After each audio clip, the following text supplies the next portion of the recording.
آج کا ہمارا ٹاپک ہے رمضان کی برکتیں۔ ایک چھوٹے سے گاؤں میں عادل نام کا ایک لڑکا رہتا تھا۔ عادل بہت شرارتی تھا اور روزے رکھنے سے بھاگتا تھا۔ جب رمضان کا مہینہ آیا تو اس کی دادی نے اسے بلایا اور کہا، بیٹا رمضان صرف بھوکا رہنے کا نام نہیں بلکہ یہ صبر، نیکی اور اللہ کی رضا حاصل کرنے کا مہینہ ہے۔ عادل نے دادی کی بات غور سے سنی مگر اسے روزہ رکھنے میں دلچسپی نہ تھی۔ وہ سوچتا کہ سارا دن نہ کھانا پینا بہت مشکل ہوگا، مگر دادی نے ایک خوبصورت کہانی سنائی جو اس کی سوچ بدلنے والی تھی۔ دادی نے کہا، بہت پہلے ایک شخص تھا جس کا نام عبداللہ تھا۔ وہ بہت غریب مگر ایماندار آدمی تھا۔ رمضان میں وہ دن بھر روزہ رکھتا اور شام کو افطاری کے وقت اپنا کھانا دوسروں میں بانٹ دیتا۔ اس دن جب اس کے پاس صرف ایک روٹی بچی تو اس نے وہ بھی کسی ایک فقیر کو دے دی۔ عادل حیران ہو کر بولا، لیکن پھر وہ کیا کھاتا تھا؟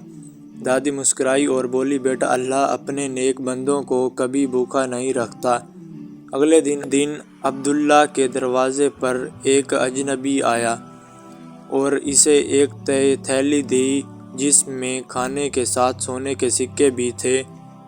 یہ اللہ کا انعام تھا کیونکہ اس نے دوسروں کی بھوک کو اپنی بھوک پر ترجیح دی تھی۔ یہ سن کر عادل کے دل میں ایک نیا جذبہ پیدا ہوا۔ اس نے فیصلہ کیا کہ وہ بھی روزے رکھے گا اور نیکی کرے گا۔ پہلے دن روزہ رکھنا مشکل لگا مگر جیسے جیسے دن گزرتے گئے اس کا دل خوشی سے بھرنے لگا۔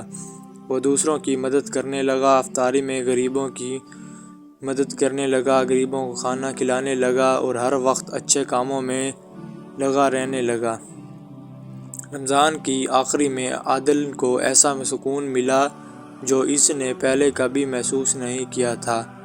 اس نے سیکھا کہ روزہ صرف بھوکا رہنے کا نام نہیں بلکہ اپنی ذات کو اور بہتر بنانے اور دوسروں کے لیے رحمت بنانے کا موقع ہے۔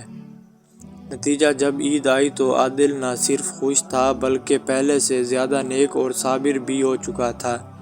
دادی نے مسکرا کر کہا، بیٹا تم نے رمضان کی اصل روح کو سمجھ لیا ہے۔